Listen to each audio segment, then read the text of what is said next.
வணக்கம். மேற்குறி செய்திகள். தூய்மையே சேவை இருவார நலப்பணியை முன்னிட்டு பொதுமக்களிடையே தூய்மை குறித்த விழிப்புணர்வை ஏற்படுத்திடும் வகையில் விழிப்புணர்வு பிரச்சார வாகனத்தை முதலமைச்சர் ரங்கசாமி துவக்கி வைத்தார். புதுச்சேரி அரசு உள்ளாட்சித்துறை மற்றும் நகராட்சிகளின் சார்பில் தூய்மையே சேவை இருவார நலப்பணி கடைபிடிக்கப்பட்டு வருகிறது. இதனை முன்னிட்டு இன்று துவங்கிய இருவார காலத்திற்கு நகரம் முழுவதும் பல்வேறு தூய்மை பணிகள் மற்றும் விழிப்புணர்வு நிகழ்ச்சிகள் நடத்தப்பட உள்ளன. இதன் துவக்க நிகழ்ச்சி புதுச்சேரி கடற்கரை சாலையில் இன்று நடைபெற்றது. முதல்வர் ரங்கசாமி நிகழ்ச்சியினை கொடியசைத்து துவக்கி வைத்து தூய்மையே சேவை உறுதிமொழியினை முன்மொழிய அனைவரும் அதனை ஏற்றுக்கொண்டனர். இதனைத் தொடர்ந்து நாடு தழுவிய 1 மணி நேர தூய்மை பணியினை முதலமைச்சர் ரங்கசாமி துவக்கி வைத்தார். பின்னர் தூய்மையே சேவை இருவார நலப்பணியையொட்டி பொதுமக்களிடையே தூய்மை குறித்த விழிப்புணர்வை ஏற்படுத்திடும் வகையில் விழிப்புணர்வு பிரச்சார வாகனத்தையும் முதல்வர் ரங்கசாமி துவக்கி வைத்தார். இந்த நிகழ்ச்சியில் சட்டப்பேரவைத் தலைவர் செல்வம், அமைச்சர் லட்சுமி நாராயணன், தலைமை செயலர் சரத் சௌஹான் உட்பட அதிகாரிகள் கலந்து கொண்டனர். நூற்றுக்கணக்கான பள்ளி மற்றும் கல்லூரி மாணவ மாணவியர்கள், நாட்டு நலப்பணி திட்ட மாணவ மாணவியர்கள், சமூக அமைப்பினர், திருநங்கையர்கள், தூய்மை பணியாளர்கள், நகராட்சி பணியாளர்கள், தன்னார்வலர்கள் என பலர் இந்த தூய்மை பணியில் ஈடுபட்டனர். பிரதமர் நரேந்திர மோடியின் 74வது பிறந்த நாளை முன்னிட்டு உசுடு தொகுதியில் அமைச்சர் சாய்ஜி சரவணகுமார் தலைமையில் 10 கண்ணு சந்திப்பில் பொதுமக்களுக்கு இனிப்பு வழங்கப்பட்டது. பிரதமர் நரேந்திர மோடியின் 74வது பிறந்தநாள் விழா உசுடு தொகுதி சட்டமன்ற உறுப்பினரும் ஆதிதிராவிட நலத்துறை அமைச்சருமான சாய்ஜி சரவணகுமார் தலைமையில் 10 கண்ணு சந்திப்பில் பட்டாசு வெடித்து பொதுமக்களுக்கு இனிப்பு வழங்கி கொண்டாடப்பட்டது. தொகுதியின் ஒருங்கிணைப்பாளர் தியாகராஜன், தொகுதியின் தலைவர் ஐயனார் உள்ளிட்டோர் ஏற்பாட்டின்படி நடத்தப்பட்ட இந்த நிகழ்வில் பாஜக பொதுச் செயலாளர்கள் முத்தாலு முரளி, சிவசங்கரன், கேந்திர பொறுப்பாளர்கள், கிளை தலைவர்கள், செயற்குழு உறுப்பினர்கள், பல்வேறு அணிகளின் நிர்வாகிகள் என ஏராளமான கட்சி நிர்வாகிகள் பங்கு பெற்றனர். மேலும் பிரதமர் மோடியின் சாதனைகள் பொதுமக்களிடையே எடுத்துரைக்கப்பட்டது. போராட்டத்தால் நிறுத்தி வைக்கப்பட்ட தமிழ் பட்டதாரி ஆசிரியர்களுக்கான இடமாறுதல் கவுன்சிலிங் நாளை நடக்கும் என்று பள்ளி கல்வித்துறை அறிவித்துள்ளது. புதுச்சேரி, காரைக்காலில் பணிபுரியும் தமிழ் பட்டதாரி ஆசிரியர்களுக்கான இடமாறுதல் கவுன்சிலிங் கடந்த மாதம் 29, 30 ஆகிய 2 நாட்கள் நடைபெறும் என பள்ளி கல்வித்துறை அறிவித்திருந்தது. இதற்காக 245 தமிழ் பட்டதாரி ஆசிரியர்களுக்கு நேர்காணல் அழைப்பும் அனுப்பப்பட்டது. அதன்படி 29ஆம் தேதி கிராமப்புற ஆசிரியர்கள் இடமாற்றம் செய்யப்பட்டனர். 30ஆம் தேதி நகர்ப்புற தமிழ் பட்டதாரி ஆசிரியர்கள் இடமாறுதல் கலந்தாய்வு நடந்தபோது குறைபாடுகளை கண்டித்து தர்ணா போராட்டத்தில் அவர்கள் ஈடுபட்டனர். குளறுபடிகளை சரி செய்த பிறகு இடமாறுதல் கவுன்சிலிங்கை நடத்த வேண்டும் என்றும் வலியுறுத்தினார். இதன் காரணமாக நகர்ப்புற தமிழ் ஆசிரியர்கள் இடமாறுதல் நடைபெறவில்லை. இதற்கிடையே போராட்டத்தால் நிறுத்தி வைக்கப்பட்ட தமிழ் பட்டதாரி ஆசிரியர்களுக்கான இடமாறுதல் கவுன்சிலிங் நாளை 18ஆம் தேதி காலை 10 மணிக்கு நடைபெறும் என்று பள்ளி கல்வித்துறை அறிவித்துள்ளது. இது தமிழ் பட்டதாரி ஆசிரியர்கள் மத்தியில் கொந்தளிப்பினை மேலும் ஏற்படுத்தியுள்ளது. இரட்டை குடியுரிமையுடன் விண்ணப்பித்த 8 மாணவர்களை தரவரிசை பட்டியலில் இருந்து சென்டாக் நீக்கியுள்ளது. சென்டாக் MBBS கலந்தாய்வில் பிற மாநில மாணவர்கள் இரட்டை குடியுரிமையுடன் புதுச்சேரி மாணவர்களின் மருத்துவ இடங்களை அபகரிக்க ஒவ்வொரு ஆண்டும் முயற்சித்து வருகின்றனர். இதற்காக போலி சான்றிதழ்களையும் சமர்ப்பிக்கின்றனர்.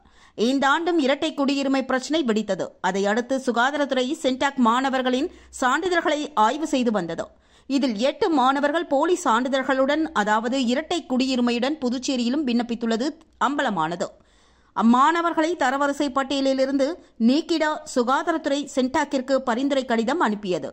இந்த பரிந்துரையை ஏற்ற சென்டாக் நிர்வாகம் தற்பொழுது தமிழகத்திலிருந்து விண்ணப்பித்த 4 மாணவர்கள் மற்றும் கேரளாவிலிருந்து விண்ணப்பித்த 4 மாணவர்கள் என 8 மாணவர்களை தரவரிசை பட்டியலிலிருந்து நீக்கம் செய்துள்ளது. புதுச்சேரி மாநிலத்தில் அரசு பள்ளிகள் இனி சனிக்கிழமைகளில் அரை நாள் மட்டுமே இயங்கும் என்று கல்வித்துறை சார்பில் உத்தரவிடப்பட்டுள்ளது. புதுவையில் கோடை வெயில் காரணமாகவும் மக்களவைத் தேர்தல் காரணமாகவும் கோடை விடுமுறை 12 நாட்கள் நீடிக்கப்பட்டது. இந்த விடுமுறையை ஈடுகட்டிட சனிக்கிழமைகளில் முழு நாளும் பள்ளிகள் இயங்கும் என கல்வித்துறை அறிவித்தது. பள்ளி இழப்பீட்டு வருகை நாட்களுக்கான அட்டவணையும் வெளியிட்டது. சனிக்கிழமை 5 நாட்கள் முழு நாளாக பள்ளிகள் இயங்கிய நிலையில் அடுத்து வரும் 7 சனிக்கிழமைகளில் அரை நாள் மட்டுமே வகுப்புகளை நடத்தப்படும் என்று கல்வித்துறை திடீரென்று உத்தரவு பிறப்பித்துள்ளது குறிப்பிடத்தக்கது. தூய்மை பணி இருவார துவக்க விழாவின் ஒரு பகுதியாக தபலக்குப்பம் பகுதியில் நடைபெற்ற தூய்மை விழிப்புணர்வு குறித்த பேரணியை சபாநாயகர் செல்வம் கலந்து கொண்டு கொடியசைத்து துவக்கி வைத்தார்.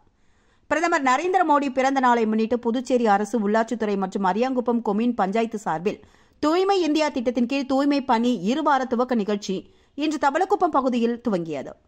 இந்த நிகழ்ச்சியில் சட்டப்பேரவைத் தலைவர் செல்வம் சிறப்பு விருந்தினராக கலந்து கொண்டு தூய்மை விழிப்புணர்வு குறித்த பேரணியை கொடியசைத்து துவக்கி வைத்து தூய்மை குறித்த விழிப்புணர்வு துண்டு பிரசுரங்களை பொதுமக்களிடம் வழங்கினார். இந்த நிகழ்வில் அரியாங்குப்பம் கொம்யூன் பஞ்சாயத்து ஆணையர் ரமேஷ், உதவி பொறியாளர் நாகராஜ், இளைநிலை பொறியாளர்கள் சுரேஷ், சரஸ்வதி மற்றும் பாஜக நிர்வாகிகள் உட்பட பலர் பங்கு பெற்றனர்.